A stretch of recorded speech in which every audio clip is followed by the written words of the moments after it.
Hi, Mollywood ടൈംസിൻ്റെ ടീമാണ് ഇന്ന് നമ്മളോടൊപ്പം സ്റ്റുഡിയോയിലുള്ളത്.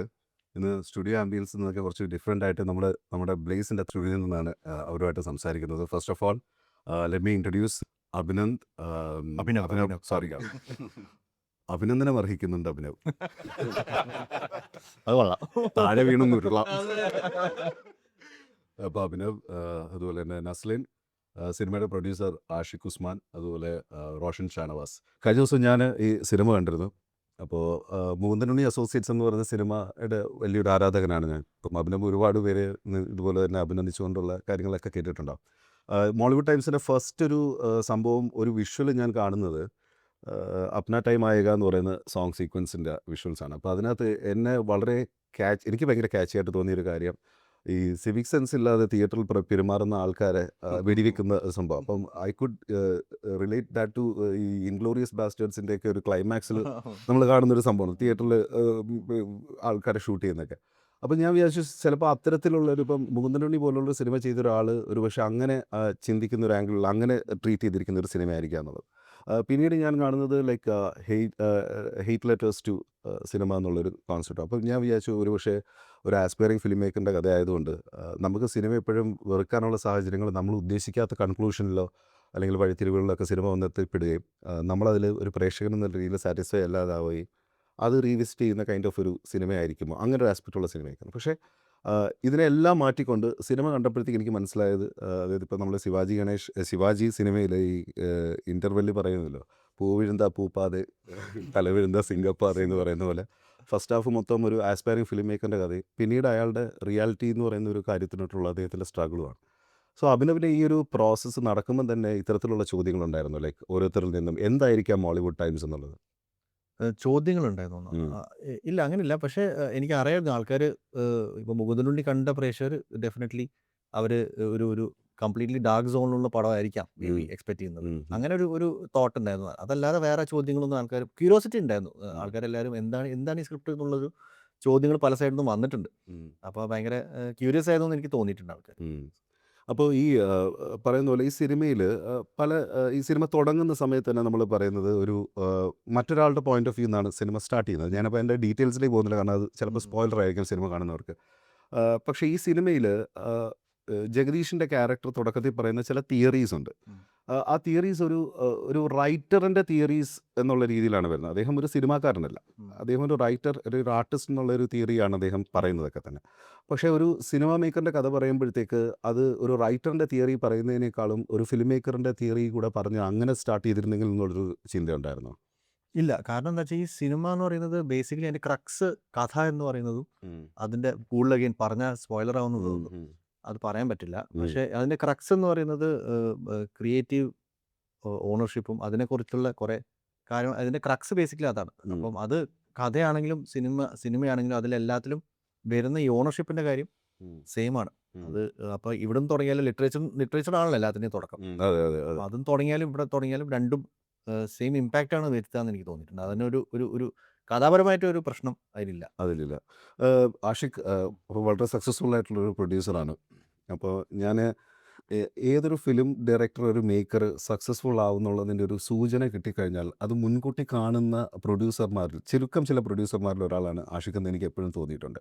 അപ്പോൾ അവരെ പെട്ടെന്ന് തന്നെ അവരുമായിട്ടൊരു പ്രോജക്റ്റിനെ പറ്റി ചിന്തിക്കുക, അതിലേക്ക് ലാൻഡ് ചെയ്യുക, അത് പെട്ടെന്ന് നടത്തിയെടുക്കുക, അതാണ് ഏറ്റവും വലിയ ചലഞ്ച് എന്ന് പറയുന്നത്. അപ്പം നമ്മൾ പലപ്പോഴും പല പ്രൊഡ്യൂസേഴ്സും അവരുമായിട്ട് ചെയ്യുന്ന സിനിമ ചെയ്യാൻ പോകുന്നു എന്നൊക്കെ വാർത്ത കേൾക്കുമ്പോഴും അങ്ങനെ വന്നിരിക്കുന്ന ഒരു നിര ഓഫ് മേക്കേഴ്സിനോടൊപ്പം തന്നെ ഓൾറെഡി കുറേ സിനിമകൾ ഇപ്പം ആഷിക്ക് ചെയ്ത് കഴിഞ്ഞു. So what was the beginning of Mollywood times and what was the beginning with Abhinav? അബിയുടെ മുകുന്ദനുണ്ണി അസോസിയേറ്റ്സിൻ്റെ കഥ പറയാനാണ് അബി എൻ്റെ അടുത്ത് ആദ്യം എന്നെ വിളിക്കുന്നത്. അപ്പോൾ ആ സിനിമ ആ സിനിമ എനിക്കത് കേട്ടപ്പോൾ തന്നെ ഞാൻ ഞെട്ടിപ്പോയി. ഞാൻ എറണാകുളത്ത് കൊക്കൂട്ടറിലിരുന്നാണ് കഥ കേൾക്കുന്നത്. പക്ഷേ എനിക്ക് ആ പടം ചെയ്യണമെന്ന് ഭയങ്കര ആഗ്രഹം ഉണ്ടായിരുന്നു. പക്ഷേ ആ സമയം തല്ലുമാലയും ഡിയർ ഫ്രണ്ടും 2 പടം അണ്ടർ പ്രൊഡക്ഷനിലായിരുന്നു. അപ്പോൾ ആ സമയത്ത് മൂന്നാമത്തെ പടം കൂടി നമുക്ക് ചെയ്യാൻ പറ്റില്ലായിരുന്നു. പക്ഷേ ഈ സിനിമ മുകുന്ദനുണ്ണി റിലീസായ അന്നത്തെ ദിവസം അല്ലേ, അന്ന് ഞാൻ വൈകിട്ട് അബീനെ വിളിച്ചിട്ട് Abi your next film if you are okay നമുക്ക് ഒരുമിച്ച് ചെയ്യാമെന്ന് പറഞ്ഞു. ഈ അന്ന് ആ സമയത്ത് നിവിനായിരുന്നു? അല്ല വിനീതായിരുന്നു. ഞാൻ കേൾക്കുമ്പോൾ അത് നിവിനായിട്ടൊക്കെ മാറിയ ശേഷം മച്ച് ലേറ്റർ ആണ്.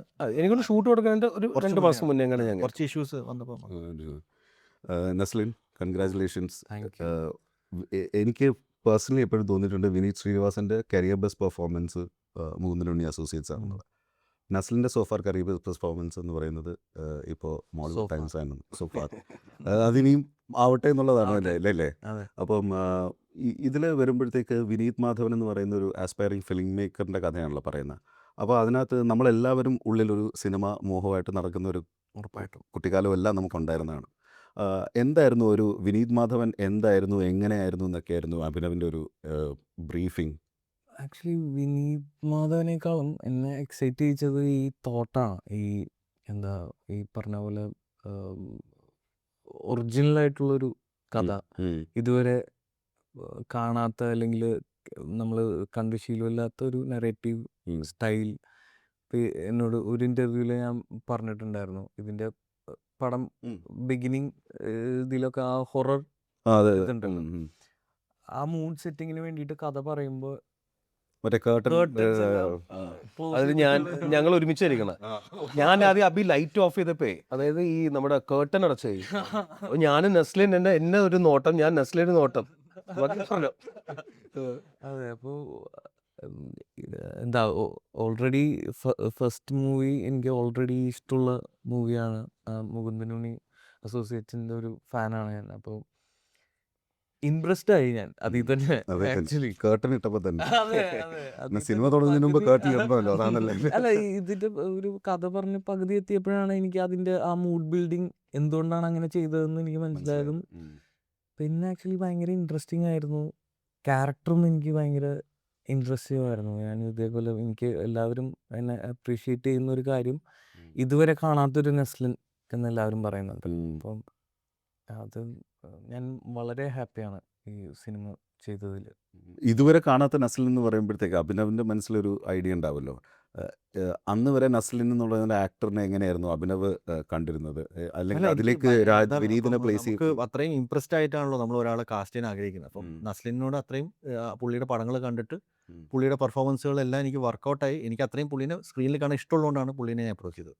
അപ്പോൾ അതിലൊരു ഡൗട്ടും ഇല്ലല്ലോ. പിന്നെ ആ സ്ക്രിപ്റ്റിലുള്ളത് അത് പുള്ളിയുടെ രീതിയിൽ അത് ഡെലിവർ ചെയ്യാന്നുള്ളതാണ്. അല്ലാതെ ഭയങ്കരമായിട്ടുള്ള ഗൈഡൻസ് എന്ന് പറയുന്ന സാധനങ്ങളൊന്നും ഇല്ല. അത് പുള്ളിക്ക് എന്താണോ വെച്ചാൽ അത് നമ്മളൊരു സാധനം കാണുമ്പോൾ ഒരു ടേക്ക് എടുക്കുമ്പോൾ മനസ്സിലാവുമല്ലോ, നമുക്ക് ഇതാണോ ക്യാരക്ടർ ഇതാണോ അല്ലോ എന്ന്. അപ്പോൾ എന്തെങ്കിലും ക്യാരക്ടർ ഔട്ടാണോ മാത്രമേ ഞാൻ പറയാറുള്ളൂ. ബേസിക്കലി ഡെലിവർ ചെയ്യുന്നത് പുള്ളിയാണ്. അതുകൊണ്ടാണോ ഒരുപക്ഷെ ഈ സിനിമയുടെ ഒരു പൂർണ്ണമായ ഒരു സ്ക്രിപ്റ്റ് പോലും ആദ്യം ഒരു നസ്ലിൻ ഒരു ഓക്കെ പറഞ്ഞ് അതെ അതുകൊണ്ടായിരിക്കാം. കാരണം നസ്ലിനെ മുന്നിൽ കണ്ടുകൊണ്ടുള്ള ആ ഒരു കാര്യങ്ങൾ ചെയ്യണം. ഇപ്പോൾ നിങ്ങൾ പടം കണ്ടതാണല്ലോ, അപ്പോൾ അതിൽ തുടക്കത്തിലെ ആയതൊരു 40 മിനിറ്റിന്റെ ഭാഗം അത് നസ്ലിനെ കൊണ്ടല്ലേ പറ്റും. അതെ നമ്മുടെ സ്കൂളിൽ കയറ്റാം, കോളേജിൽ കയറ്റാം. നസ്ലിന്റെ സോണാണല്ലോ. ഇത് റോഷനും മോശമല്ല. അപ്പോൾ അതുകൊണ്ട് അത് പക്ഷെ അത് എല്ലാ സിനിമയിലും ഒരു പക്ഷേ അത് അങ്ങനെ ആവണമെന്നുമില്ലല്ലോ അഭി, അല്ലേ? അല്ല, അത് പക്ഷെ എനിക്ക് അങ്ങനെ മുകുന്ദനുണ്ണിയിലൊക്കെ ഡിഫറെന്റ് അല്ലേ? മുകുന്ദനുണ്ണിയിൽ പക്ഷെ ഈ പറഞ്ഞ പോലെ മുകുന്ദനുണ്ണിയിൽ ഇപ്പം നിവിനേട്ടന് വേണ്ടി എഴുതിയ സ്ക്രിപ്റ്റ് ആണെങ്കിലും കൂടെ വിനീതേട്ടൻ ഓൺ ബോർഡ് വന്നപ്പം ഒരിക്കലും നിവിനേട്ടന് വേണ്ടി എഴുതിയ സ്ക്രിപ്റ്റ് അല്ല അത്. പുള്ളിക്ക് വേണ്ടി ഞാൻ അതിനുശേഷം റീവർക്ക് ചെയ്തു. വിനീതേട്ടൻ എന്നൊരു ആംഗിളിൽ വിനീതേട്ടനാണ് അഭിനയിക്കുന്നത് എന്ന് മനസ്സിലായതിനു ശേഷം പടം കംപ്ലീറ്റ്ലി റീവർക്ക് ചെയ്തിട്ടാണ് ഷൂട്ട് ചെയ്തത്. അപ്പോൾ നിങ്ങൾ ഒരിക്കലും ഇപ്പോൾ കാണുന്ന സമയത്ത് ഈ ഒരു വിനീത് ശ്രീനിവാസൻ അല്ലാതെ വേറെ ആർക്കും പറ്റില്ല എന്ന് ആൾക്കാർ പറയുന്നത്. അതെ. പക്ഷെ അതെന്തുകൊണ്ട് വെച്ചാൽ വിനീതേട്ടന് വേണ്ടി റീവർക്ക് ചെയ്തിട്ടാണ് നമ്മൾ ഷൂട്ട് ചെയ്തത്. അത് നിവിനേട്ടന് വേണ്ടിയിട്ടുള്ള ഡ്രാഫ്റ്റ് എന്ന് പറയുന്നത് കംപ്ലീറ്റ്ലി വേറെ ഡ്രാഫ്റ്റ്. അത് നിവിനേട്ടൻ ചെയ്ത അടിപൊളിയാവുമായിരുന്നു, അതിലൊരു ഡൗട്ടും ഇല്ല. അതിനുശേഷം നിവിനായിട്ട് എപ്പോഴെങ്കിലും സംസാരിച്ചത്? പിന്നെ നമ്മളൊരു പടം ചെയ്യുന്നുണ്ടോ? ഓക്കെ, നീ അത് അടുത്ത കരിയർ ബെസ്റ്റ് ആവട്ടെ. റോഷൻ ആവേശത്തിൽ ഒരുപാട് കൈയടി നേടിയ ക്യാരക്ടറായിരുന്നു ശാന്തൻ. അപ്പോൾ ഇവിടെ സുജിത്ത് എന്ന് പറയുന്ന ഒരു ഫ്രണ്ടാണ് അല്ലേ, സുജിത് രാജ്. അപ്പം നമ്മുടെ എല്ലാവരുടെയും സിനിമാ സ്വപ്നങ്ങളിൽ നമ്മളെ സിനിമയിലേക്ക് ഇൻട്രൊഡ്യൂസ് ചെയ്യുന്ന ഒരു വ്യക്തി ഉണ്ടാവും. അത് ചിലപ്പോൾ സിനിമയായിട്ട് ബന്ധമുള്ള ആളായിരിക്കാം, സിനിമയായിട്ട് തീരെ ബന്ധമില്ലാത്ത ആളുമായിരിക്കാം. ഇപ്പോൾ നസ്ലിൻ്റെ ക്യാരക്ടറിനകത്ത് സിനിമയുമായിട്ട് അധികം ബന്ധമൊന്നും ഇല്ലാത്ത, എന്നാൽ സിനിമയുടെ കോണ്ടന്റ് എന്നുള്ളതിനേക്കാളും സിനിമ എങ്ങനെ ഫാസിനേറ്റ് ചെയ്തു എന്നുള്ളതാണ് സുജിത്ത് ആദ്യമായിട്ട് നസ്ലിൻ്റെ ക്യാരക്ടറിന് പറഞ്ഞു കൊടുക്കുന്നതും ഒക്കെ. അപ്പം DTSൻ്റെ സംഭവവും ആ കാര്യങ്ങളും മമ്മി എന്ന് പറയുന്ന സിനിമ കാണിക്കാൻ വേണ്ടി കൊണ്ടുവന്നതും ഒക്കെ. അപ്പോൾ അതൊരു ചെറിയ കഥാപാത്രമല്ല, ത്രൂ ഔട്ട് നിൽക്കുന്നൊരു കഥാപാത്രമാണ്. അപ്പം റോഷൻ എങ്ങനെയായിരുന്നു സുജിത്ത് എന്ന് പറഞ്ഞ ക്യാരക്ടറിനെ പറ്റിയിട്ടുള്ള അഭിനവ് ഇൻട്രൊഡ്യൂസ് ചെയ്ത ബ്രീഫിംഗ് എങ്ങനെയായിരുന്നു? എനിക്ക് ഞാനും ഈ പറഞ്ഞ പോലെ നേരത്തെ വർക്ക് കണ്ടിട്ട് ഒരുപാട് ആഗ്രഹിച്ചാണ് ഒരുമിച്ച് വർക്ക് ചെയ്യണം എന്നുള്ളത്. അപ്പോൾ എൻ്റെ ശരിക്കും എക്സൈറ്റ്മെൻറ്റ് ഫാക്ടർ അഭിനവ് സുന്ദർ നായക് എന്നുള്ളതായിരുന്നു.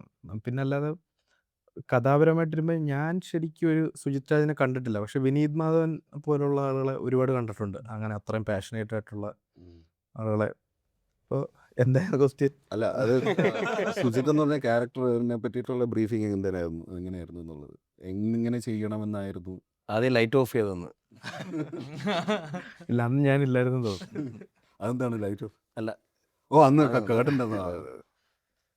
അഭിച്ചേട്ടൻ ബ്രീഫ് ചെയ്യുമ്പോൾ തന്നെ ഈ ക്യാരക്ടർ ഞാൻ ഇതുവരെ ചെയ്തിട്ടില്ലാത്ത പോലെ ഒരു ക്യാരക്ടറായിട്ട് എനിക്ക് തോന്നി. അത് ഒരുപാട് കേൾക്കാൻ നിന്നില്ല. ഞാൻ ഓൾറെഡി ബേസിക്കലി എന്താ സംഭവം പുള്ളി കൺഫ്യൂഷൻ എന്ന് വെച്ചാൽ ഞാൻ അങ്ങനെ ക്യാരക്ടർ ബ്രീഫ് ചെയ്യാറില്ല. സ്ക്രിപ്റ്റിലെല്ലാം ഉണ്ട്. പുള്ളിക്ക് ഫുൾ സ്ക്രിപ്റ്റ് കൊടുക്കും. ഇപ്പോൾ നസ്ലിൻ ആണെങ്കിൽ ഫുൾ സ്ക്രിപ്റ്റ് നെറേറ്റ് ചെയ്ത് കൊടുക്കും. അപ്പോൾ നെറേറ്റ് ചെയ്യുമ്പോൾ തന്നെ പുള്ളി ക്യാരക്ടർ കിട്ടിക്കോളും. ആ സ്ക്രിപ്റ്റിനകത്തുണ്ട്, നമ്മൾ ആ എഴുത്തിനകത്തുണ്ട് ക്യാരക്ടർ. അപ്പോൾ അത്ര എഴുത്തിലെ റിട്ടൺ ക്യാരക്ടർ, ആയിരുന്നു. അപ്പോൾ പുള്ളി സ്ക്രിപ്റ്റ് വായിച്ചപ്പോൾ തന്നെ പുള്ളിക്ക് ക്യാരക്ടർ കിട്ടിക്കണം. അത്രേ ഉള്ളൂ. ശരിക്കും അത് പിന്നെ വായിച്ചപ്പോൾ doubts ഉണ്ടെങ്കിൽ തന്നെ മാത്രം എനിക്ക് ചോദിക്കുക മനസ്സിലായി. അത്രേ ഉള്ളൂ. ഫുള്ള് വായിച്ചോ? ഫുള്ള് വായിച്ചു. സത്യം പറയണം. ഒറ്റ ഇരിപ്പിൽ തന്നെ ഫുള്ള് വായിച്ചു. ഫുള്ള് വായിച്ചു. ഈ ലുക്ക് ടെസ്റ്റിന്റെ അതെ അതെ അതെ. അന്നത്തെ ദിവസം ഞാൻ അന്നാണ് ഫുള്ള് വായിക്കുന്നത്. അപ്പോൾ വായിക്കുന്നതിന് മുമ്പ് തന്നെ ഞാൻ ഇന്നായിരുന്നു. പക്ഷെ വായിച്ചു കഴിഞ്ഞപ്പോൾ തന്നെ ഭയങ്കര കുറച്ചുകൂടി പറഞ്ഞ പോലെ ഇമ്പ്രസ് ആയി. അത് ഇതുവരെ ചെയ്തിട്ടില്ലാത്തൊരു പരിപാടി. അപ്പോൾ അത് ശരിക്കും ചെയ്യണം എന്ന് തോന്നി. കാരണം അതിന് മുമ്പ് ചെയ്തിരിക്കുന്ന ക്യാരക്ടേഴ്സ് ഒക്കെ ഇപ്പോൾ പൈങ്കിളിയിലാണ്, ഇതിൽ കുറച്ചുകൂടെ എൻ്റെ ഒരു ഫൺ എലമെന്റ് ഉണ്ടെങ്കിൽ പോലും അതിന്റെ ഒരു ഷെയ്ഡ്സ് കുറച്ചുകൂടെയൊക്കെ മാറുന്നുണ്ട്. കുറച്ചുകൂടെ പ്രായത്തിനനുസരിച്ചുള്ള ചില മാറ്റങ്ങളൊക്കെ തന്നെ ആ ക്യാരക്ടേഴ്സിൽ വരുന്നുണ്ട്. ഞാൻ ശരിക്കും എക്സൈറ്റഡ് ആയിരുന്നു. കാരണം ഇതുവരെ ചെയ്യാത്തൊരു മൂഡ് പിടിച്ചൊരു ക്യാരക്ടർ ചെയ്യണം എന്നുള്ളത്. അഭി, ഈ സിനിമയിൽ നമ്മളിപ്പോൾ ഒരു സംവിധായകൻ്റെ ലൈഫാണല്ലോ പറയുന്നത്, അയാളൊരു ജേർണിയാണല്ലോ പറയുന്നത്. അപ്പോൾ അങ്ങനെയുള്ളൊരു സിനിമകളിൽ സാധാരണഗതിയിൽ നമ്മൾ കാണാറുള്ളത് ഒരു കൈൻഡ് ഓഫ് ഡയറക്ടേഴ്സിൻ്റെ പാത്തിലൂടെ സഞ്ചരിക്കുന്നു, അല്ലെങ്കിൽ അങ്ങനെ ആയിരിക്കും മിക്കപ്പോഴും. അതിപ്പോൾ ഒരു സിനിമ ഡയറക്ടർ എന്നുള്ളതല്ല, ഏതൊരു പ്രൊഫഷനെ പറ്റിയിട്ടുള്ള ഒരു ക്യാരക്ടറിൻ്റെ കഥ പറയുകയാണെങ്കിൽ. അപ്പോൾ ഇതിനകത്ത് നസ്ലിൻ്റെ ക്യാരക്ടർ അല്ലാതെ മറ്റ് സംവിധായകരുണ്ട്. അപ്പോൾ അങ്ങനെ ഒരു ഇത് വെക്കുമ്പോഴത്തേക്ക് ഓരോരുത്തർക്കും അവരുടേതായ ശരികളുണ്ടല്ലോ. ഇപ്പം സംഗീതത്തിലെ ക്യാരക്ടറിലൊക്കെ നമുക്കൊരു പക്ഷേ, അല്ലെങ്കിൽ ഒരു സംവിധായകരുടെ ക്യാരക്ടറിൽ നമുക്ക് മുകുന്ദൻ ഉണ്ണിയെ തന്നെ കാണാൻ പറ്റും. മുകുന്ദൻ ഉണ്ണിയെ പോലെ ബിഹേവ് ചെയ്യുന്ന ഒരു ക്യാരക്ടർ, സക്സസ്സിന് വേണ്ടിയിട്ട് എന്ത് വഴിയും സ്വീകരിക്കുന്ന കൈൻഡ് ഓഫ് ഒരു ക്യാരക്ടറൊക്കെ. അപ്പോൾ അന്നിങ്ങനെ 4 സംവിധായകരുടെ ഒരു പെർസ്പെക്റ്റീവും കൂടെ അതിനകത്ത് എടുക്കുമ്പോഴത്തേക്ക് അതൊരു ചലഞ്ചല്ലേ? അത് അതിനെപ്പറ്റി ചിന്തിച്ചിരുന്നോ? അല്ല, അങ്ങനെ കൂടുതൽ ചിന്തിച്ചില്ല. കാരണം ഓരോരുത്തർക്കും ഓരോ ശരികളുള്ളപ്പോൾ സ്വാഭാവികമായിട്ടും ഇവിടെ വിനീതിൻ്റെ ശരികളും ആണല്ലോ, അതിലൂടെയാണല്ലോ കഥ പറഞ്ഞു പോകുന്നത്. അല്ല, അങ്ങനെ ചിന്തകൾ ഭയങ്കരമായിട്ട് ഇങ്ങനെ ഇത് കോംപ്ലിക്കേറ്റഡ് അല്ലേ എന്ന രീതിയിൽ ആലോചിച്ചിട്ടില്ല. അത് എഴുതുന്ന സമയത്ത് ഓഫ് കോഴ്സ് എല്ലാ ക്യാരക്ടറും ഗ്രാഫ് ഉണ്ടാവണം എന്നൊരു ആഗ്രഹം ഉണ്ടായിരുന്നു. അപ്പോൾ അതുകൊണ്ട് തന്നെ അത് ഇതിൽ കെയർഫുള്ളായി വർക്ക് ചെയ്തു. അത്രേ ഉള്ളൂ. ഒന്നും വിട്ടു പറയില്ല. പക്ഷേ ഇതിനകത്ത് ഈ മുകുന്ദൻ ഉണ്ണിയിൽ നമ്മൾ കാണുന്നത് പോലെയുള്ള ഇപ്പം ഒരു നറേറ്റീവ് സ്റ്റൈലുണ്ടല്ലോ. ഇപ്പം മൈൻഡ് വോയിസസ് യൂസ് ചെയ്യുന്നത് പോലെ, അല്ലെങ്കിൽ 2D ആനിമേഷൻസ് യൂസ് ചെയ്യുന്നത് പോലെ ഈ സിനിമയിലും അതിൻ്റേതായ ചില ഭാഗങ്ങളിൽ നമുക്കത് കാണാനായിട്ട് സാധിക്കും. ആസ് എ ഫിലിം മേക്കർ അതൊരു ഫോഴ്സ്ഫുള്ളി അതങ്ങനെ ചെയ്യാൻ വേണ്ടി ചെയ്യുന്നതാണോ, അതോ ചില സന്ദർഭങ്ങളിൽ നമ്മൾ പറയില്ലേ, നമുക്കത് വിഷ്വലി കാണിക്കാൻ പറ്റിയില്ലെങ്കിൽ നമുക്കിത് ഈ ഒരു മാർഗം ഏറ്റവും ഈസിയാണ് എന്ന് പറയുന്നത്. സോ അങ്ങനെ ഒരു ചിന്ത ഉണ്ടായിരുന്നോ? അല്ല, ആ ഒരു സ്റ്റൈൽ അതിൽ ഈ പറഞ്ഞ പോലെ തോട്ടൊന്നും പോയിട്ടില്ല. അത് എഡിറ്റ് ചെയ്യുമ്പോൾ നമുക്ക് തോന്നുന്ന ഒരു രീതിയിൽ ഏതാണ് ഏറ്റവും ഓഡിയൻസിന് ഏറ്റവും എളുപ്പത്തിൽ അത് കമ്മ്യൂണിക്കേറ്റ് ആവാൻ പറ്റുന്ന ആ സമയത്ത് നമ്മൾ ഉള്ള ഡിസ്റ്റൻസ് എടുത്തങ്ങ് പോകുന്നേ ഉള്ളൂ. അല്ലാതെ ഇന്ന രീതിയിൽ തന്നെ വേണം എന്നുള്ളൊരു തോട്ടൊന്നും പോയിട്ടില്ല. അത് നമ്മൾ വർക്ക് ചെയ്യുന്ന സമയത്ത് ഓർഗാനിക്കായിട്ട് വരുന്ന ഐഡിയാസും തോട്ട്സൊക്കെ വെച്ച് വർക്ക് ചെയ്യുന്ന ചിലത് അത് പറഞ്ഞ പോലെ അങ്ങനെ വരുന്നതാണ്. അല്ലാതെ ഇന്നത് എന്നുള്ള ഫിക്സഡ് ആയിട്ടുള്ള ഞാൻ ഫിക്സഡ് ആയിട്ടൊന്നും ഞാൻ മനസ്സിൽ വെക്കാറില്ല. അത് ഇപ്പോൾ ഷൂട്ട് ചെയ്യുന്നതിന് മുന്നേ ഒരു സ്ക്രിപ്റ്റ് ഉണ്ട്. പക്ഷേ സ്ക്രിപ്റ്റ് കഴിഞ്ഞ് ഷൂട്ടിങ് സമയത്ത് ഞാൻ അധികം ഇംപ്രവൈസ് ചെയ്യാറില്ല, വളരെ കുറച്ച് ചെയ്യാറുള്ളൂ. അത് ഇംപ്രവൈസ് ചെയ്യണമെങ്കിൽ അത് ലീനിയർ ആയിട്ടൊക്കെ ഷൂട്ട് ചെയ്യുമ്പോൾ മാത്രമേ ഞാൻ അങ്ങനെ ആലോചിക്കുള്ളൂ. ഒരിക്കലും ഇംപ്രവൈസേഷൻ ഒക്കെ ആലോചിക്കണമെങ്കിൽ ഡെഫിനറ്റ്ലി ആ ലീനിയറായി ഷൂട്ട് ചെയ്യും. ഫസ്റ്റ് സീൻ ആദ്യം ഷൂട്ട് ചെയ്ത് ലാസ്റ്റ് ഷൂട്ട് ചെയ്താൽ ഇംപ്രവൈസേഷന് സ്കോപ്പ് ഉണ്ട്. അതല്ലാതെ ഇംപ്രവൈസ് ചെയ്യാൻ പോയി കഴിഞ്ഞാൽ മിക്കവാറും നമ്മൾ സ്ക്രിപ്റ്റിൽ അടി കിട്ടും. അപ്പം അതുകൊണ്ട് ഞാൻ അത് ചെയ്യാറില്ല. പക്ഷേ പോസ്റ്റ് പ്രൊഡക്ഷനിൽ ഞാൻ ഒരിക്കലും സാധനം ഫിക്സഡ് ആയിട്ട് വെക്കാറില്ല. അത് സ്ക്രിപ്റ്റിന് എന്ത് മാറിയാലും കുഴപ്പമില്ല എന്നുള്ളതാണ്. സ്ക്രിപ്റ്റ് ഒരു ബേസ് ഉണ്ട് നമുക്ക്, അത് സ്ട്രോങ് ആയാൽ മതി. അതിനുശേഷം നമുക്ക് എന്തും മാറ്റാം, ബെറ്റർ ആക്കാം. മാറ്റാമെന്ന് ഉദ്ദേശിച്ചത് ബെറ്റർ ആവട്ടെ എന്നുള്ള ആംഗിളിൽ വർക്ക് ചെയ്യുന്നല്ലാതെ അതിലൊരു ഇന്നത് വേണം അന്നത് വേണം എന്നുള്ളതൊന്നുമില്ല. ഏതാണോ വർക്ക് ആവുന്നത് അത് ചെയ്യാം എന്നുള്ളത്. അപ്പോൾ ഈ ഡെഫിനറ്റ്ലി ഒരു നമുക്കൊരു സ്കെൽട്ടൺ ഉണ്ടാവുമല്ലോ. അപ്പോൾ അതിനകത്ത് ഈ പറയുന്നത് പോലെ തന്നെ അത്തരത്തിൽ മൈൻഡ് വോയിസസ് വരുന്ന ഒരു ഏരിയ ഉണ്ടാവാം, അല്ലെന്നുണ്ടെങ്കിൽ അവിടെ ഇന്നതിനുള്ളൊരു സ്പേസിനുള്ള സാധ്യത ഉണ്ടാവും എന്നുള്ളത് ഒരു ഏകദേശ ധാരണ ആ സമയത്ത് ഉണ്ടാവില്ല. ഇല്ല, വർക്ക് ചെയ്ത് കഴിഞ്ഞ് പ്രോസസ്സിൽ വരുമ്പോൾ മാത്രമേ അത് അതെ. അപ്പോൾ ആ സമയത്ത് ഈ സ്ക്രിപ്റ്റിൽ പക്ഷേ ചില ഏരിയാസിൽ മൈൻഡ് വോയിസ് നമ്മൾ ഓൾറെഡി സ്ക്രിപ്റ്റിൽ ഉണ്ടായിരുന്നു. ഓക്കെ. അപ്പം അത് നമ്മൾ സ്ക്രിപ്റ്റ് എഴുതുമ്പോൾ തന്നെ വളരെ ഒരു ഇപ്പോൾ കാണുന്നതിൻ്റെ 40% സ്ക്രിപ്റ്റിലുണ്ടായിരുന്നു. ഓക്കെ. അത് ഒരു മേക്കർ എന്നുള്ള രീതിയിൽ അത് സ്റ്റാമ്പ് ചെയ്യപ്പെടും എന്നുള്ളതിൻ്റെ ഒരു ചിന്തയുണ്ടായിരുന്നു. അപ്പോൾ അങ്ങനെ ആലോചിച്ചിരുന്നോ? ഇല്ല, അങ്ങനെ അതും ആലോചിച്ചിട്ടില്ല. അതിനി വന്നാലും കുഴപ്പമില്ല. കുഴപ്പമില്ല. കൂടുതൽ ആലോചിക്കാതെ പടം ചെയ്യുക എന്നുള്ളതാണ്.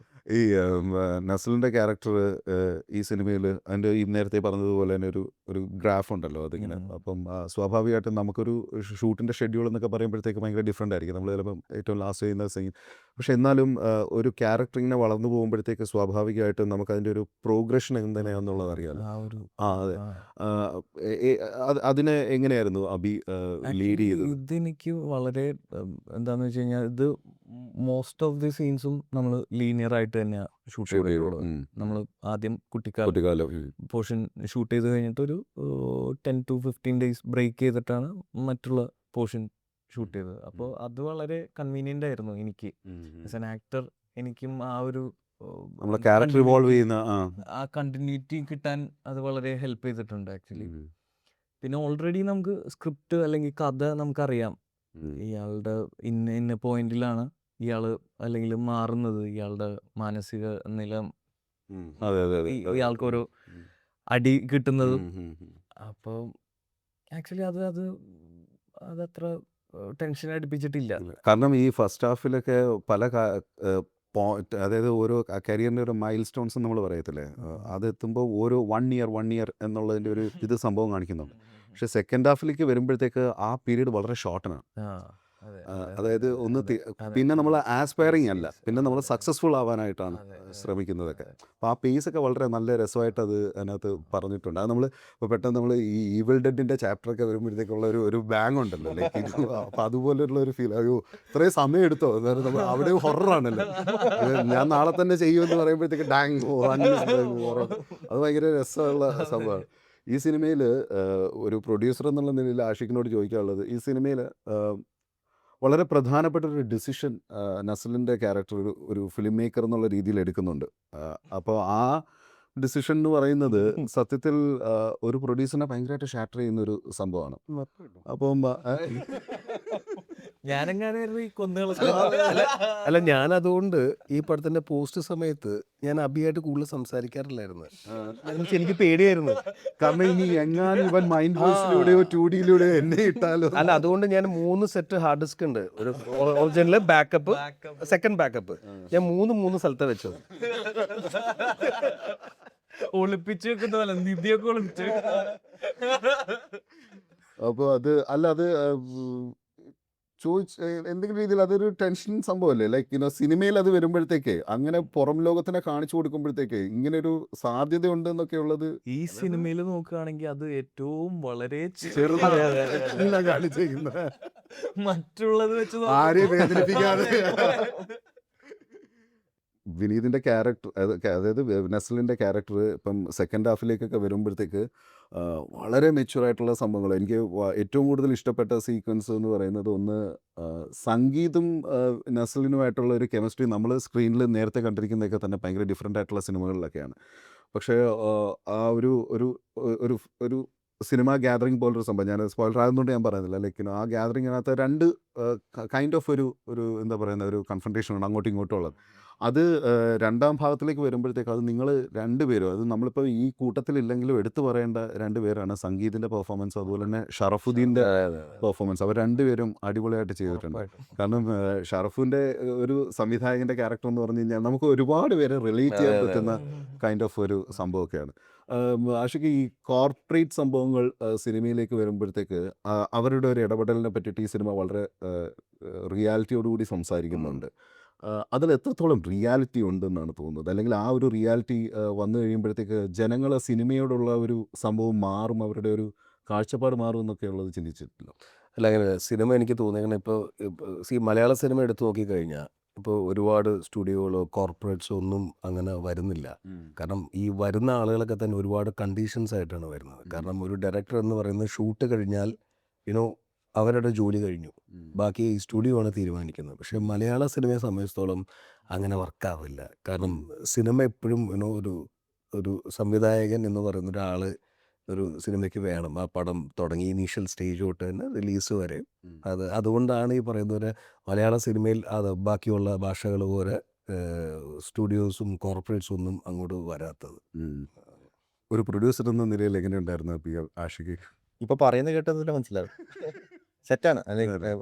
അങ്ങനെ ഒരു രീതിയിലും നമ്മളെ വർക്ക് ഇന്റർഫിയർ ചെയ്യില്ല. പുള്ളി നമുക്ക് വേണ്ടതൊക്കെ പ്രൊവൈഡ് ചെയ്യും. പുള്ളിയുടേതായിട്ടുള്ള ഇൻസൈറ്റ്സ് പറയും. അത് ഭയങ്കര അത് ആ സമയത്ത് പുള്ളി പറയും ഇതാണ് എനിക്ക് തോന്നിയിട്ടുള്ളത്. ഇൻസൈറ്റ്സ്? ഇപ്പം എഡിറ്റ് കണ്ടു കഴിഞ്ഞാൽ തന്നെ ഇവിടെ ഇതാണ് എനിക്ക് തോന്നിയിട്ടുള്ളത്. അബിക്ക് തോന്നുകയാണെങ്കിൽ മാത്രം മാറ്റാം. ഓക്കെ. അപ്പൊ പുള്ളിയുടെ എക്സ്പീരിയൻസിന് വരുന്ന ഒരു 15 വർഷത്തെ എക്സ്പീരിയൻസ് ഉണ്ടല്ലോ. 15 വർഷം 15 വയസ്സായിട്ടില്ല, എക്സ്പീരിയൻസ് ആ എക്സ്പീരിയൻസ് വെച്ചിട്ട് പറയുന്നത് യങ്ങസ്റ്റ് ഫിലിം പ്രൊഡ്യൂസേഴ്സ്. പുള്ളിയുടെ ഇൻസൈറ്റ്സ് പറയും.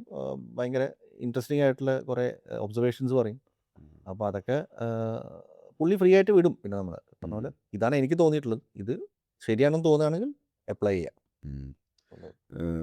റോഷൻ, ഈ ഒരു സിനിമാ സംവിധായകൻ്റെ കഥ പറയുന്ന സിനിമയിൽ നമ്മൾ ഒരു കഥാപാത്രത്തെ നമ്മൾ കണ്ടുകൊണ്ടിരിക്കുമ്പോൾ ഈ ഇവിടെ ആക്ഷൻ പറയുന്ന വ്യക്തിയും இந்த ആളെ എവിടെയെങ്കിയോ പാത്ത മാതിരി ഇരിക്കുക இந்த ആൾ താനേ എന്ന് തോന്നിയിട്ടുള്ള മൊമെൻറ്റ്സ് നമുക്ക് സ്വാഭാവികമായിട്ടും ഉണ്ടാവുമല്ലോ. ഇപ്പം എനിക്ക് സിനിമ കണ്ടപ്പോഴത്തേക്ക് തോന്നിയെന്ന് വെച്ച് കഴിഞ്ഞാൽ അഭിനവിൻ്റെ ഒരുപാട് ട്രേറ്റ്സ് ഉള്ള ഒരു ക്യാരക്ടറാണ് വിനീതെന്ന് എന്നെ അറിയോ? ഏറെക്കുറെ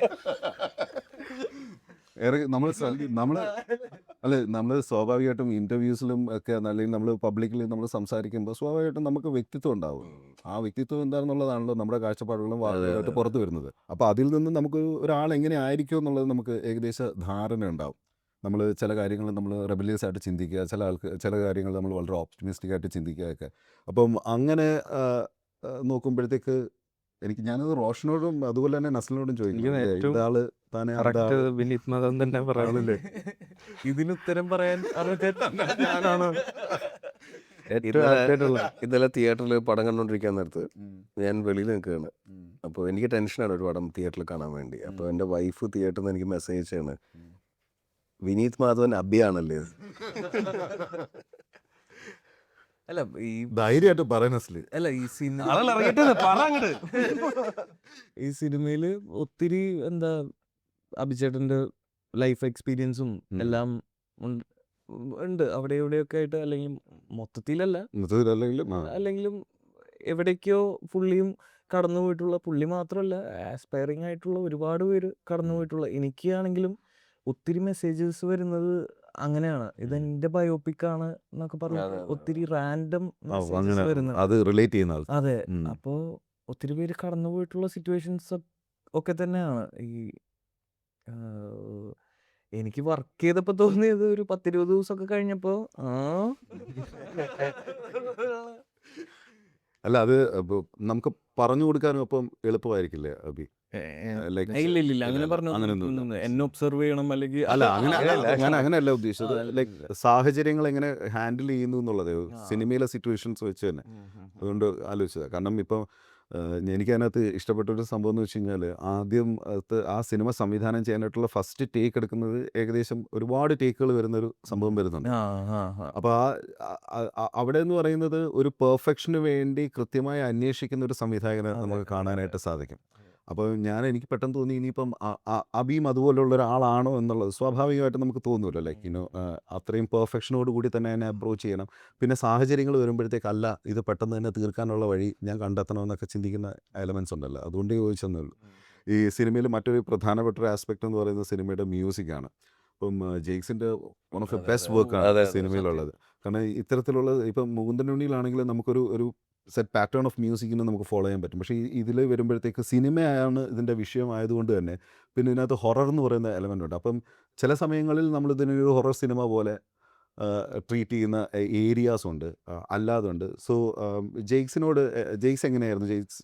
ജെയ്ക്സ് ഇത് കണ്ടതിന് ശേഷം ഇപ്പം നമ്മൾ മ്യൂസിക് ഒന്നും ഇല്ലാത്ത ഫുട്ടേജ് കാണുമ്പോഴത്തേക്ക് ജെയ്ക്സിൻ്റെതായ ഒരു ടേക്ക് ഉണ്ടാവുമല്ലോ, അതെന്തായിരുന്നു അബി? ജെയ്ക്സ് ആക്ച്വലി പറയുക കുറേ ആൾക്കാർക്ക് അറിയാത്തൊരു കാര്യമായിരിക്കും ചിലപ്പോൾ ഇത്.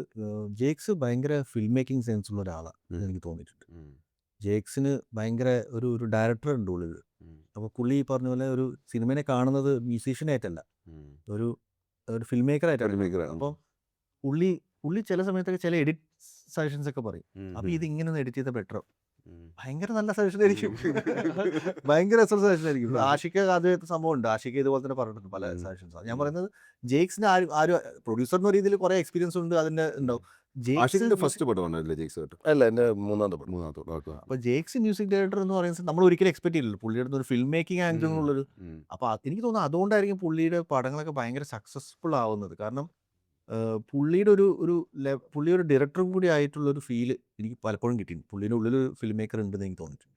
അപ്പോൾ പുള്ളി എടുക്കുന്ന ഡിസിഷൻസ് ഈ പറഞ്ഞ പോലെ എവിടെ ഏത് പോയിന്റിൽ ഓഡിയൻസിന് ഇത് ഹൈ കിട്ടണം, ഇതൊക്കെ ഭയങ്കരമായിട്ട് പുള്ളിക്ക് അറിയാം. ചില സീൻസ് എലിവേറ്റ് ചെയ്യാനായിട്ട് ഞെട്ടിപ്പോയുള്ള കാര്യമാണ് പുള്ളിയുടെ വർക്ക് ചെയ്യുമ്പോൾ ആ കാര്യം. പിന്നെ ജെയ്ക്സിനും ഈ പടം ഭയങ്കര എക്സ്പീരിയൻസ് ആയിരുന്നു. കാരണം അത് ജെയ്ക്സ് ഒരു ദിവസം തന്നെ അബി ഫസ്റ്റ് കട്ട് ഏകദേശം ഒരു 4.5 മണിക്കൂർ, ഈ 4.5 മണിക്കൂർ കൊണ്ട് ജെയ്ക്സിനെ കാണിച്ചിട്ട് 4.5 മണിക്കൂർ മ്യൂസിക് ചെയ്ത് കൊടുക്കണമെന്ന്, എന്നാലേ പുള്ളി കട്ട് ചെയ്ത് തുടങ്ങുള്ളൂ. ഒറിജിനൽ ബാക്ക്ഗ്രൗണ്ട് സ്കോർ വെച്ചത് ജെയ്ക്സ് എന്നെ വിളിച്ചു. ജെയ്ക്സ് എന്നോട് പറയാണ്, അളിയത് എന്താണ് മ്യൂസിക് ചെയ്യണോ, ഞാൻ 2 പടത്തിന്റെ കാശ് വഹിക്കട്ടെ 4 മണിക്കൂർ 2 പടത്തിന്റെ കാശ്. അതായത് 4 മണിക്കൂർ മ്യൂസിക് വെച്ചിട്ട് ആ സ്കോറിലാണ്.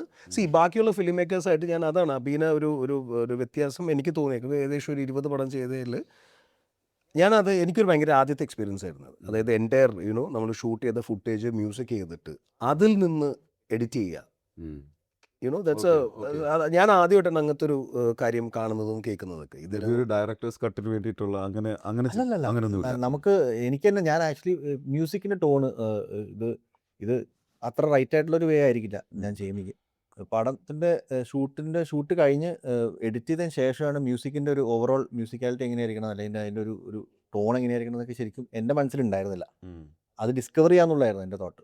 ജെയ്ക്സ് എന്താണോ തരുന്നത് അതിനനുസരിച്ച് അത് ഡിസ്കവർ ചെയ്ത് അതാവാം പടത്തിന്റെ ടോണും. അപ്പം മിക്ക ഡയറക്ടേഴ്സും എനിക്ക് തോന്നുന്ന ഷൂട്ടിന് മുന്നേ തന്നെ ഇതായിരിക്കണം സിനിമയുടെ മ്യൂസിക്കൽ ഒരു ടോൺ ഇതായിരിക്കണം, അല്ലെങ്കിൽ മൂഡ് ഇതായിരിക്കണം എന്നൊക്കെ എനിക്ക് തോന്നുന്നു എല്ലാ ഡയറക്ടേഴ്സിനും കുറേ ഡയറക്ടേഴ്സിനൊക്കെ അത് ബോധം ഉണ്ടാവും. പക്ഷെ എനിക്ക് ആ ബോധം ഉണ്ടായിരുന്നില്ല. ഞാനത് ഷൂട്ടിന് ശേഷമാണ് അത് ഡിസൈഡ് ചെയ്യുന്നത്. അപ്പോൾ അതിൻ്റെയും കൂടിയാണ്. അപ്പോൾ അത് എങ്ങനെ ജെയ്ക്സ് എന്താ തരുന്നത് നമുക്ക് നോക്കാം.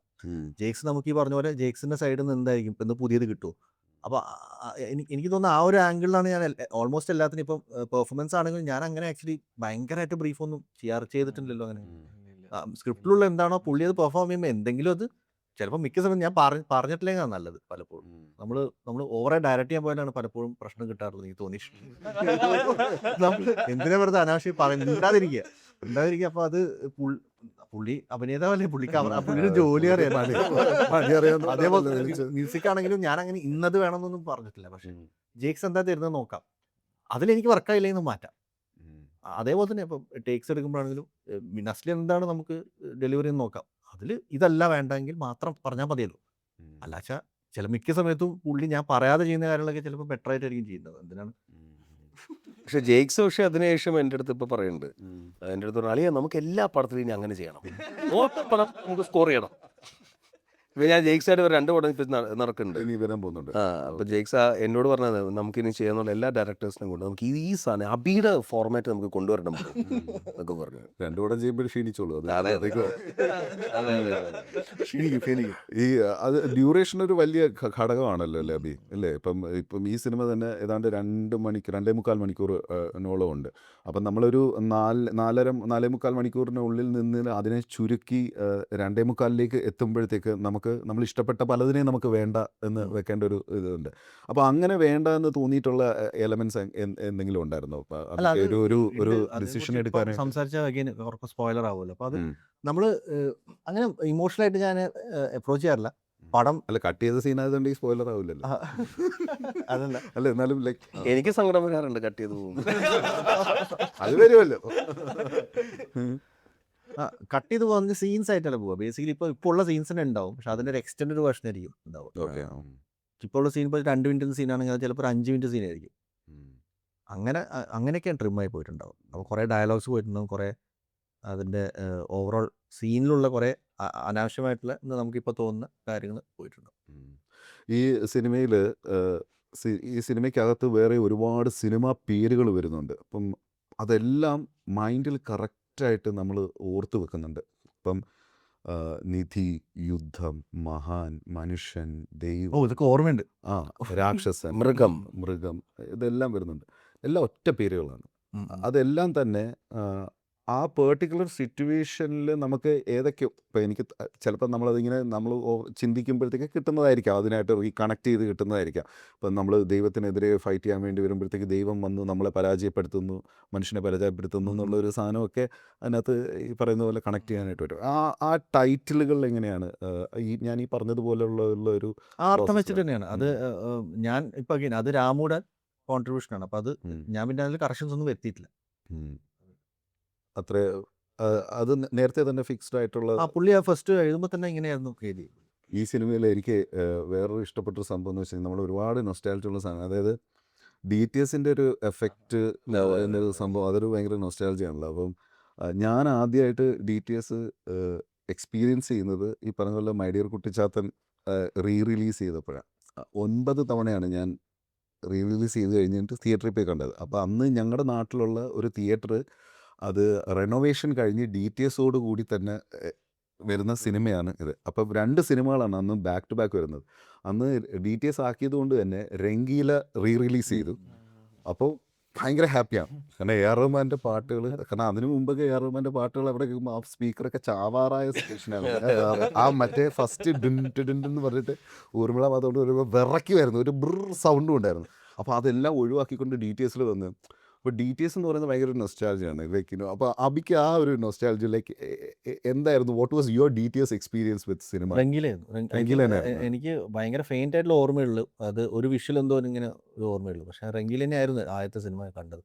രംഗീല എനിക്ക് ഓർമ്മയുണ്ട് DTSൽ കണ്ടത്. പിന്നെ ഗുപ്ത് ഗുപ്ത് നസ്ലിന് ഓർമ്മയുണ്ടോ ഫസ്റ്റ് DTS? ഇത് വെള്ളി നക്ഷത്രം DTS പിന്നെ ആയിരുന്നു. വെള്ളി നക്ഷത്രം. അപ്പോഴത്തേക്ക് DTS ആയി അതെ കഴിഞ്ഞിരിക്കുന്നത് അതെ അതെ അതെ വെള്ളി നക്ഷത്രമാണെന്ന് തോന്നുന്നു എനിക്ക് തോന്നുന്നത്. ഫസ്റ്റ് അതെ, ഒരു ഓർമ്മയിൽ നിൽക്കുന്ന ഒരു DTS experience. എക്സ്പീരിയൻസ്, സൗണ്ട് അതെ എക്സ്പീരിയൻസ്. അതെ അതെ അതെ അതെ. കാരണം ആ ലാസ്റ്റ് ആ ബ്ലാസ്റ്റ് ഒക്കെ നമ്മളിങ്ങനെ സറൗണ്ടിൽ ഇങ്ങനെ പോകുമ്പോൾ DTS എനിക്കിപ്പോഴും ഓർമ്മയുള്ള ഒരു ഷോട്ട്. എനിക്കിപ്പോൾ ഞാൻ കൈരളി തിയേറ്റർ തൃശ്ശൂരിനാണ് കണ്ടത് വെള്ളി നക്ഷത്രം. അപ്പം അവിടെ തിയേറ്ററിൽ കയറുന്ന സമയത്ത് പടം തുടങ്ങിയിരുന്നു, കുറച്ച് തുടങ്ങി. അപ്പം പൃഥ്വിരാജ് ഇങ്ങനെ നൈറ്റിൽ ഇങ്ങനെ ഒരു ഷോട്ട് എനിക്ക് ഓർമ്മയില്ല. ഇങ്ങനെ ഒരു ക്രെയിൻ ഷോട്ടാണ് ഈ പുള്ളി ഇങ്ങനെ എന്നിട്ട് ഇങ്ങനെ പുള്ളിയുടെ കാമുകിയുടെ അടുത്ത് സംസാരിക്കുകയാണ്. അപ്പം സംസാരിക്കുമ്പോൾ പെട്ടെന്നൊരു ഫാസ്റ്റ് ഫോർവേഡ് ചെയ്തിട്ട് ഉള്ളോട്ടൊരു സൂം ഉണ്ട്. ആ സൂമിൽ ഒരു സ്വിഷ് എന്തോ ആഡ് ചെയ്തിട്ടുണ്ട്, ഭയങ്കര ഞെട്ടിക്കുന്ന ഒരു സ്വിഷ്. അത് കണ്ടിട്ട് തിയേറ്ററിൽ ഇങ്ങനെ വീഴാൻ കാരണം കയറി ഇങ്ങനെ വന്ന് ജസ്റ്റ് ഇങ്ങനെ തിയേറ്ററിലോട്ട് കയറി വരുമ്പോൾ ഓൾറെഡി ഷോട്ട് തുടങ്ങി.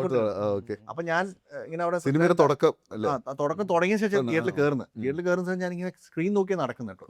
അപ്പം പെട്ടെന്ന് ഈ സൗണ്ട് കൂടി വന്നു. അപ്പൊ ഞാൻ വീണ് എനിക്ക് ഓർമ്മയുണ്ട് ഈ സാധനം, ഈ ഒരു മൊമെന്റ് എനിക്ക് ഓർമ്മയുണ്ട്.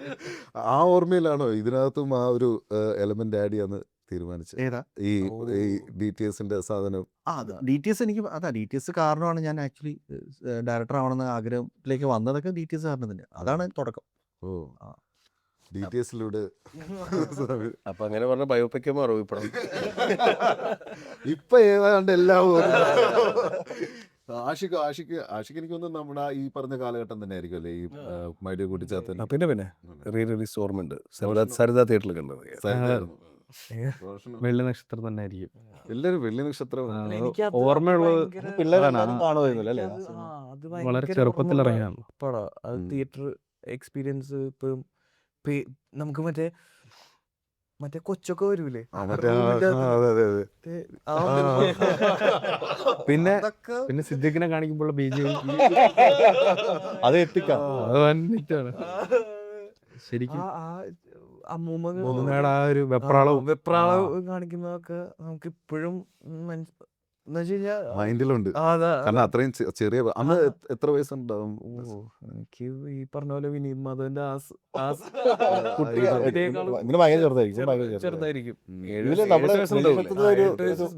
വീട്ടുകാരോടൊപ്പം പോയി കണ്ടത്. അതെ അതെ അതെ. നിനക്ക് മറ്റേ വെള്ളി നക്ഷത്രത്തിലെ ഒരു ഷോട്ട് ഓർമ്മയുണ്ട്? മറ്റേ ഇവൻ കുഴിന്ന് വരുന്ന അല്ലല്ല, ഇവള് ഗർഭിണിയായിട്ടിരിക്കുന്ന ഹോസ്പിറ്റലിൽ ബെഡ് ബെഡ് കറങ്ങുന്നത്. നാളത്തെ രാവിലത്തെ ഓൺലൈൻ നമ്മുടെ പടത്തിലൊരു ഷോട്ട് ഉണ്ടോ? നസ്ലിൻ വെള്ളി നമ്മുടെ പടത്തിലൊരു ഷോട്ട് അത് അതിലുള്ളൊരു വിരേൻ സാർ അത് എനിക്ക് തോന്നുന്നു ആ നോവൽ വായിച്ചുകൊണ്ടിരിക്കുന്ന സമയത്ത് ഇല്ലേ അത് ഞാൻ അത് നമ്മള് പെട്ടെന്ന് വിചാരിച്ച അത് എക്സോസിസ്റ്റിന്റെ ഒരു അല്ല സാധനം. നമ്മളത് എഴുതുന്ന സമയത്ത് ഞാൻ എന്റെ മനസ്സിൽ അത് വെള്ളി നക്ഷത്രത്തിലെ പോലെ ഷോട്ട് വേണമെന്നുള്ള തോട്ട്. അതുപോലെ വേറൊരു ഷോട്ടും നല്ല നല്ല രസമുണ്ടായിരുന്നു. കഫേയിലുള്ള അത് അത് track- ഗംഭീരമായിരുന്നു. അത് ട്രാക്കിലായിരുന്നു. അല്ല ട്രാക്കല്ല, അത് നമ്മുടെ അല്ല എന്താ അതിന്റെ പേര്, ഒരു നമ്മുടെ തല്ലുമാലയിൽ യൂസ് ചെയ്ത തല്ലുമാല, അതെ. ആ ഒരു അത് തന്നെയായിരുന്നു അല്ലേ? കസ്റ്റമൈസ്ഡ് കസ്റ്റമൈസ് ചെയ്ത, അത് പുള്ളി കസ്റ്റമൈസ് ചെയ്ത് അയാൾ ആ തല്ലുമാലയുടെ ഭയങ്കര ലോകത്തുള്ള എല്ലാ പടങ്ങളും ചെയ്തിട്ടുണ്ട്. അത് തല്ലുമാലയിൽ എനിക്ക് തോന്നുന്നു ആ ഫൈറ്റ് സീക്വൻസിന് ആ ഒരു മൂവ്മെന്റും കാര്യങ്ങളൊക്കെ ആക്കാത്ത പരിപാടികളില്ല. അല്ല അത് വേറെ എക്യുപ്മെന്റ് വേറെ ഓ. തന്നെ അല്ലേ? അതെ അതെ അതെ അതെ അതെ. അതിന് വേണ്ടിയിട്ട് തന്നെ ചന്ദ്രകാന്ത്. പുള്ളി ഭയങ്കര രസമുള്ള കുറെ ഇങ്ങനത്തെ കസ്റ്റമൈസ് ചെയ്ത് ക്യാമറ. പുള്ളി തന്നെ that is A separate unit അപ്പൊ അല്ലേ? അതെ അതെ അതെ. ഓ, അത് ശരി. അത് എവിടെ നിന്നാണ് വരുന്നത് അപ്പൊ? ചെന്നൈ. ചെന്നൈയിൽ നിന്ന് തന്നെ വരുന്നത്. അപ്പൊ ഒരു ദിവസത്തെ വാടക എത്ര ഉണ്ടാവും പക്ഷേ? അത് പക്ഷേ ഒറ്റ ദിവസം കൊണ്ട് എനിക്കൊന്ന് ആ ഒരു പർട്ടിക്കുലർ സംഭവത്തിൽ മാത്രമേ ഇത് യൂസ് നമ്മൾ സ്റ്റുഡിയോ ഫ്ലോറിലാണ് ഷൂട്ട് ചെയ്തത് അല്ലേ? മറ്റേ ബെഡിന്റെ സ്റ്റുഡിയോ ഫ്ലോർ, കട്ടിലെ സ്റ്റുഡിയോ ആണ്. മറ്റേത് കോളേജ് ഒരു ക്യാൻറ്റീൻ. ക്യാൻറ്റീൻ. കട്ടില് എനിക്ക് തോന്നുന്നു അത് ആ മാറ്റില് മറ്റേത് എനിക്കൊന്ന് കഫേയിൽ തന്നെയാണ് ഷൂട്ട്. Real location. ഈ രണ്ട് സീക്വൻസ് മാത്രമേ ഉള്ളൂ അല്ലേ ആ ക്യാമറയിൽ ഷൂട്ട് ചെയ്തത്? അതെ, അതെ. അല്ലേ? അതെ അതെ അതെ. വേറെ ഒന്നുമില്ല. സിനിമയിൽ ഇപ്പോൾ ഈ പറയുന്ന പോലെ ഇനി സ്പോയിലർ ആവില്ല, കാരണം ഓൾറെഡി ബേസിൽ സിനിമയിലുണ്ട് എന്നുള്ളത് നമുക്ക് മനസ്സിലായി. ബേസിൽ എങ്ങനെയാണ് അത് ഞാൻ അധികം പറയണ്ട, പക്ഷെ എന്നാലും ബേസിൽ ഓക്കെ പറഞ്ഞ സാഹചര്യം. അല്ല അത് ഒന്നുമില്ല, നമ്മൾ ഷൂട്ടിന്റെ സമയത്ത് നമ്മൾ വേറൊരു ആക്ടറിനെയാണ് നമ്മൾ മനസ്സിൽ കരുതിയിരുന്നത് ഷൂട്ട് ചെയ്തത്. അപ്പം അത് ബേസിലിന് മുകളിലാണോ ബേസിലിന് അറിയില്ല, ഡേറ്റ്സ് ഇഷ്യൂസ് കാരണം സമയത്ത് പെട്ടെന്ന് വിളിച്ചാൽ ബേസിൽ പെട്ടെന്ന് വിളിച്ചു നോക്കിയപ്പോൾ വന്നു. ഇവര് ഭയങ്കര അടുപ്പമാണ്, അബിയും ബേസിലും. They are very good friends. അവർ ഒരുമിച്ച് വർക്ക് ചെയ്തിട്ടുള്ള ആൾക്കാരാണ്. ബേസിലെ ഗോദ എഡിറ്റ് ചെയ്ത അബിയാണ്. അതെ അതെ. അപ്പോൾ ആ ഒരു റിലേഷനാണ് ആക്ച്വലി അത് വരാൻ കാരണം. അബിയസ് എഡിറ്റർ ഓൾസോ എനിക്ക് ഭയങ്കര ഇഷ്ടമാണ്. കുറങ്ങുമ്പോ അബിയ ചെയ്തല്ലേ ഉറിയടി അവരുടെയൊക്കെ ചെയ്യാം. അപ്പോൾ അതിൻ്റെ ഒരു ഉറിയടിയിലൊക്കെ ഫൈറ്റും സാധനങ്ങൾക്കൊക്കെ ഭയങ്കര സംഭവങ്ങളുണ്ടല്ലോ ഈ സിനിമയിൽ. ഞാനൊരു വളരെ ഇൻട്രസ്റ്റിംഗ് ആയിട്ടുള്ളൊരു കാര്യം ഓർത്തത്, സിനിമാറ്റോഗ്രാഫി ഡെഫിനറ്റ്ലി, അതുപോലെ തന്നെ ഈ സിനിമയിൽ യൂസ് ചെയ്തിരിക്കുന്ന ഡയലോഗ്സുകളൊക്കെ തന്നെ. അപ്പം രാമുവിൻ്റെ ഇൻപുട്സ് എങ്ങനെയായിരുന്നു? ലൈക്ക് നിങ്ങളുടെ അല്ല കമ്പൈൻഡ് ആയിട്ടുള്ള അതെ അതെ. നമുക്ക് ബേസിക്കലി ഇതിൽ എനിക്കെന്ന് പറയുമ്പോൾ ഞാനത് സ്ക്രിപ്റ്റ് ഇരുന്ന് ഡെവലപ്പ് ചെയ്യുന്നതാണ്. അപ്പം രാമു എൻ്റെ വീട്ടിൽ താമസിക്കുന്നത് 2 years ഇതിൻ്റെ ഡെവലപ്മെൻറ്റ് സമയത്ത്. പുള്ളി ഓഫ് കോഴ്സ് പോയി വരും. ഞാൻ പറയുന്നത് 2 വർഷം നമ്മൾ ഒരുമിച്ച് താമസിച്ച് അങ്ങനെ ഡെവലപ്പ് ചെയ്തിട്ട് സ്ക്രിപ്റ്റാണ്. പുള്ളിയുടെ ഇൻപുട്സ് എന്ന് പറയുമ്പോൾ പുള്ളിയുടെ ആണ് കഥ, ഫിക്ഷൻ. ഇതിലൊരു ഫിക്ഷനാണല്ലോ മൊത്തം. അതെ അതെ അത് പുള്ളിയുടേതാണ്. ലൈഫ് എക്സ്പീരിയൻസസ് ഒക്കെയാണ് മേ ബി കുറേ കൂടെ എൻ്റെ സൈഡിൽ നിന്ന് ഉണ്ടായിരിക്കുന്നത്.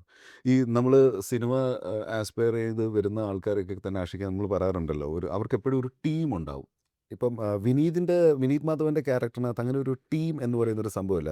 പക്ഷെ സ്വാഭാവികമായിട്ടും നമ്മളൊരു ഡയറക്ടറായിട്ട് മുന്നോട്ട് വരുമ്പോഴത്തേക്ക് ആ സമയത്ത് നമ്മുടെ ചുറ്റുപാട് നിൽക്കുന്ന ആസ്പയറിംഗ് ആയിട്ടുള്ള മറ്റ് പല മേഖലകളിൽ നിൽക്കുന്ന സിനിമാറ്റോഗ്രാഫേഴ്സ് ആവാൻ ആഗ്രഹിക്കുന്ന ആൾക്കാരുണ്ടാവും, എഡിറ്റേഴ്സ്, മ്യൂസിക് ഒക്കെ ഉണ്ടാവും. അപ്പം നമുക്ക് ബെസ്റ്റ് എക്സാമ്പിൾ തന്നെ പറയാവുന്നത് വിനീത് ശ്രീനിവാസൻ്റെ തന്നെ ഒരു സെറ്റ് ഓഫ് ഫ്രണ്ട്സിനെ നമുക്കിപ്പോൾ പറയാം. ഇപ്പം അമൽ നീരദ്, അവർക്ക് അവരുടേതായ ഒരു സെറ്റ് ഓഫ് ഒരു സർക്കിളുണ്ട്. പക്ഷേ വിനീത് മാധവൻ്റെ ക്യാരക്ടറിൽ വരുമ്പോഴത്തേക്ക് വിനീത് മാധവൻ ഒരു സോളോ ഫൈറ്ററായിട്ട് മാത്രമാണ് അബി കാണിച്ചിരിക്കുന്നത്. Why is it so? കാരണം ആ സ്ട്രഗിൾ അയാളിൽ മാത്രമായിട്ട് നിന്നാലേ കൂടുതൽ ഇമ്പാക്റ്റോടുകൂടി പറയാൻ പറ്റുള്ളൂ എന്ന് അങ്ങനെ ആലോചിച്ചുകൊണ്ടാണോ? അതോ കാരണം അതൊരു സ്വാഭാവികമായിട്ടുള്ള ഒരു പ്രോസസ്സ് അല്ലേ? നമ്മളിപ്പോൾ ഒരു വളർന്നു വരുന്ന ഒരാൾക്ക് ഒരു സർക്കിൾ ഉണ്ടാവുക, ചെറുതാണെങ്കിലും ഒരു സർക്കിൾ ഉണ്ടാവുമല്ലോ സ്വാഭാവികമായിട്ട്. പക്ഷേ അങ്ങനെ ഒരു സർക്കിളില്ല. സുജിത്ത് എന്ന് പറയുന്ന ഒരു ക്യാരക്ടറിൽ മാത്രം ആണ് അടുത്ത് നിൽക്കുന്നത്. വേറെ ആരെയും വിനീത് അടുപ്പിക്കുന്നുമില്ല, വിനീത് അടുക്കുന്നുമില്ല. അത് ഒരു ഫിലിം മേക്കറിന്റെ കഥ പറയുമ്പോഴത്തേക്ക് അതൊരു പോയിന്റ് അല്ലേ നമ്മൾ പറയേണ്ടത്? അല്ല അതുകൊണ്ടായിരിക്കല്ലോ ഇവന്റെ ലൈഫ് ഇങ്ങനെ ഈ സ്ട്രഗിൾ ഉള്ളത്. അപ്പം കൂടുതൽ ആലോചിച്ചിട്ടില്ല. മേ ബി ഇത് ഓട്ടോമാറ്റിക്കലി എൻ്റെ തലയിൽ അങ്ങനെയാണ് വന്നത്. ഞാൻ കുറേയൊക്കെ അങ്ങനെയാണ് ശരിക്കും. ഞാൻ അതുകൊണ്ടായിരിക്കാം. പക്ഷെ എന്നാലും അബിക്കും ഇപ്പം അബി സിനിമ ചെയ്ത് കഴിഞ്ഞ് ഇപ്പം നേരത്തെ ഞാൻ ഒരു ഇൻ്റർവ്യൂവിലോട്ട് അബി ആദ്യം കാണിച്ചത് വിനീത് ശ്രീനിവാസനെയാണ് പടം കാണിച്ചത്. That is because you trust that person അല്ലേ? So you have a circle.